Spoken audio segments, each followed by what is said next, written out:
Kalau Anda adalah orang yang beriman, maka pasti ujian itu lazim akan terus menyelimuti orang yang beriman. Allah Subhanahu wa taala berfirman dalam surah Al-Balad pada ayat yang keempat. Allah taala berfirman apa? Laqad khalaqnal insana fi kabad. Apa artinya kabad itu? Artinya adalah sungguh telah kami ciptakan manusia berada dalam keadaan penuh dengan kesusahan. Maka Allah katakan Allah itu ciptakan kita bukan dalam keadaan nyaman, tapi dalam keadaan penuh kesusahan, penuh penderitaan, penuh ujian. Sampai Al-Imam Ibnul Qayyim mengatakan jalan surga ini, jalannya Allah ini yang menjadikan Nabi Ibrahim itu dibakar di api, yang menjadikan Nabi Yusuf masuk ke dalam penjara, yang menjadikan Nabi Yunus ditelan ikan paus, yang menjadikan Nabi Ayub habis harta dan tubuhnya, yang menjadikan Nabi besar Muhammad SAW harus terusir dari kota kelahirannya. Antum sudah? Mudah-mudahan tidak, kan begitu. Nah, tapi kemudian tidak mungkin kita bisa masuk ke dalam surga tanpa ujian. Laqad khalaqnal insana fi kabad. Penuh ujian, penuh susah payah. Itu hakikat di mana Allah ciptakan kita dalam keadaan itu. Ada seorang perempuan disebutkan dalam kitab Safwatut Tafasir. Perempuan ini di rumah dia suaminya jahat, suka mukul. Maka perempuan ini tidak kuat lagi sudah. Ini parah banget suami saya ini. Nampaknya sudah tidak ada celah untuk dia menjadi baik. Nampaknya susah sudah. Maka apa yang terjadi? Itu perempuan kabur dari rumah suaminya menjelang azan maghrib. Pergi sebelum suami pulang kerja. Kemudian ketika terdengar azan maghrib, dia berhenti di suatu masjid. Ini kisah diceritakan oleh Syekh Ali As-Sabuni dalam kitabnya Safwatut Tafasir ketika menjelaskan apa? Laqad khalaqnal insana fi kabad. Pasti susah terus hidup kita ini. Perempuan itu sholat ke masjid. Ketika itu qadarullah, Allah takdirkan imamnya baca surat Al-Balad ini.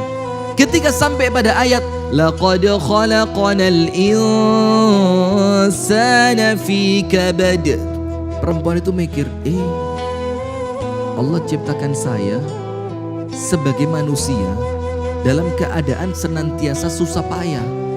Terus dia mikir, saya sekarang lari dari kesusahan rumah suami. Saya mau pindah ke orang tua, bakal susah juga. Saya mau kabur ke rumah temen, bakal susah juga. Saya mau lari kerja ke tempatnya orang, bakal susah juga. Daripada saya susah di rumah orang tua, dalam keadaan bermaksiat meninggalkan suami, susah di rumah teman dalam keadaan meninggalkan suami, susah ketika bekerja bersama orang dalam keadaan meninggalkan suami, mendingan saya balik ke rumah suami saya, susah saya berpahala, tidak meninggalkan suami. Nah coba lihat, ini loh kalau manusia itu ngerti bahwasannya dia itu hidup senantiasa Allah takdirkan, Allah jadikan tabiatnya manusia dan dunia ini penuh dengan kesusahan. Saya mau tanya, kenapa dunia ini penuh dengan kesusahan? Supaya antum tidak merasa betah di sini dan kepingin cepet-cepet pulang ke surga. Kalau orang hidupnya penuh dengan ujian, coba, ya Allah, mati aja udah. Betul enggak? Betul enggak? Nampaknya perutnya bumi lebih ramah dibanding atasnya bumi ini. Nah, maka dibikin begitu. Itu sampai Rasul katakan apa? Ad-dunya sijnul mu'min. Dunia ini apa? Penjaranya orang beriman. Dan para ulama mengatakan apa? Amalan orang di penjara itu cuma dua, sabar dan ibadah. Dan kita ini sedang di penjara, nunggu waktu keluar, supaya nanti waktu keluarnya enak, kita mau ibadah di sini, kita mau sabar di sini. Nah, itulah hakikat dunia ini, hadirin. Nah, maka sekarang begini, Allah Subhanahu wa taala berfirman kepada kita semua, Alif Lam Mim, ahasiban nasu ayyutraku ayyaqulu amanna wa hum la yuftanun. Allah katakan dalam Al-Qur'an surah Al-Ankabut, Alif Lam Mim, Apakah manusia mengira setelah mereka mengucapkan kami beriman, kemudian mereka akan ditinggalkan begitu saja tanpa ujian? La, kata Allah. Walaqad fatanna alladhina min qablihim, dan kami telah uji orang-orang sebelum kalian. Tujuannya apa? Karena kami ingin melihat siapa di antara mereka yang benar imannya ketika diuji, dan siapa orang-orang yang berdusta dengan keimanannya. Sekarang lihat, antum pernah dengar kisahnya keluarga Ammar bin Yasir? Ammar bin Yasir, ya, as-sabiqun al-awwalun.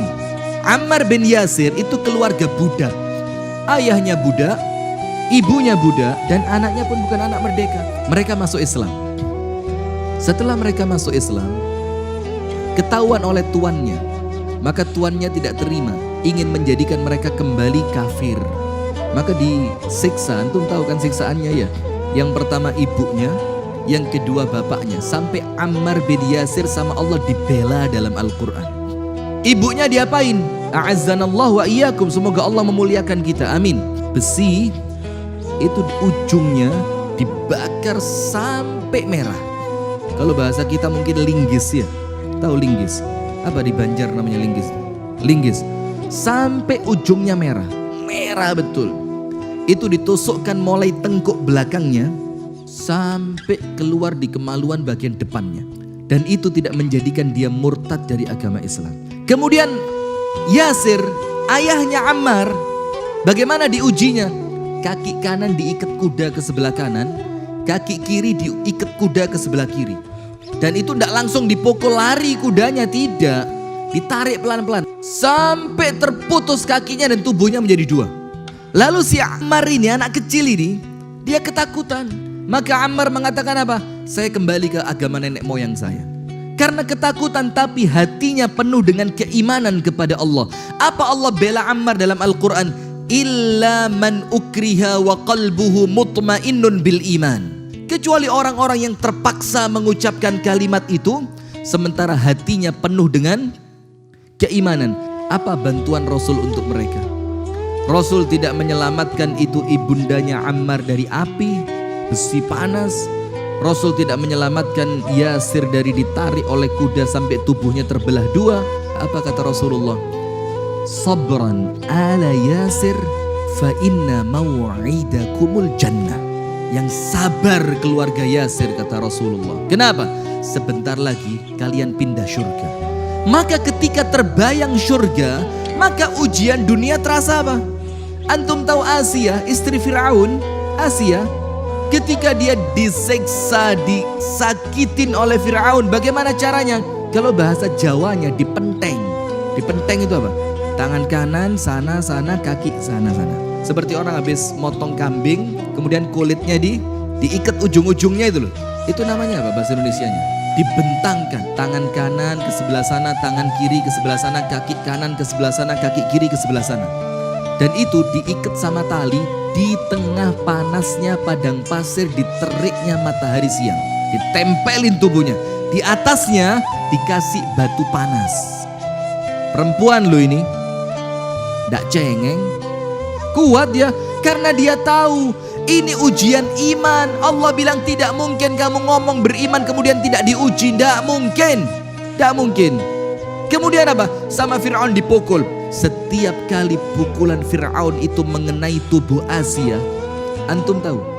Ibtasamat, Asia tersenyum. Terus Fir'aun bilang apa? Pantes gak mau nyembah saya. Gila, diseksa malah senyum. Fir'aun tidak tahu. Dia berdoa kepada Allah, bertawassul kepada Allah. Apa yang dia ucapkan? Rabbi bnili indaka baitan fil jannah wa najjini min fir'auna wa amalihi wa najjini minal qawmidh zalimin. Ya Allah, kata Asia tadi ketika dia disiksa itu, ya Allah, bangunkan untukku di sisimu ya Allah satu rumah di surga, dan selamatkan aku dari Fir'aun bala tentaranya, dan selamatkan aku dari orang-orang yang zalim. Antum tahu ketika Asia dipukul sama Fir'aun itu, Allah bukakan pintu langit, Kemudian Allah bilang kepada Asia apa? Rumahmu di surga sudah selesai, sebentar lagi pindah. Coba antum lihat.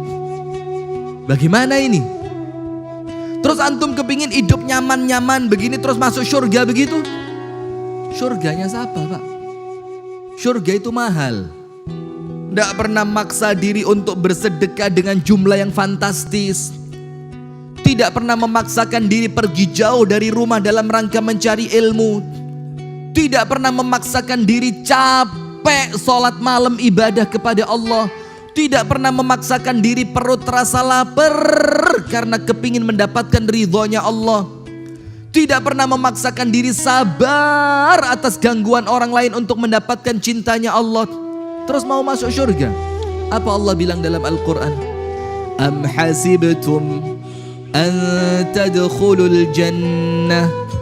Apakah kalian mengira bakal masuk surga? Semurah itukah surga? Walamma ya'tikum mathalul ladzina khalau min qablikum. Padahal belum datang kepada kalian ujian yang Allah telah datangkan kepada orang-orang sebelum kalian.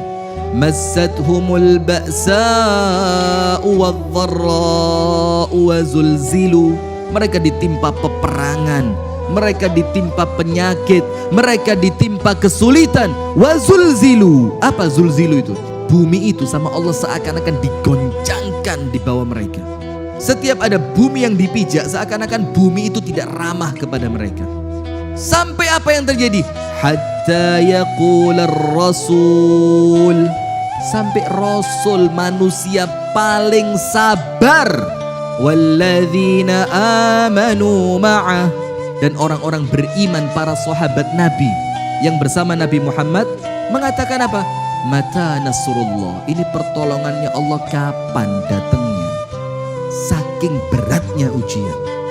Langsung sama Allah dijawab, ala inna nasrallahi qarib.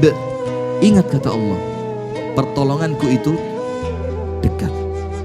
Lah, terus mana mungkin kita mau membeli surga yang surga itu semuanya ada dengan harga yang murah tanpa mau diuji?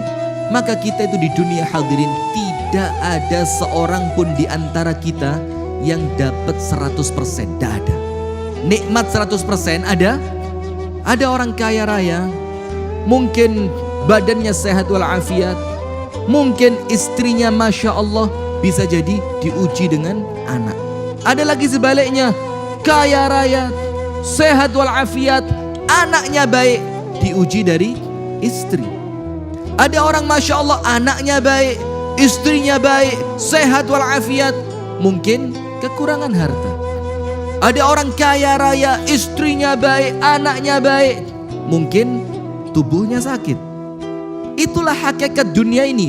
Karena apa? Ad-dunya lan yu'tika kulla syai'. Dunia ini tidak mungkin memberikan kepada Anda semuanya. Kenapa? Karena semuanya Allah akan kasih kelak di surga.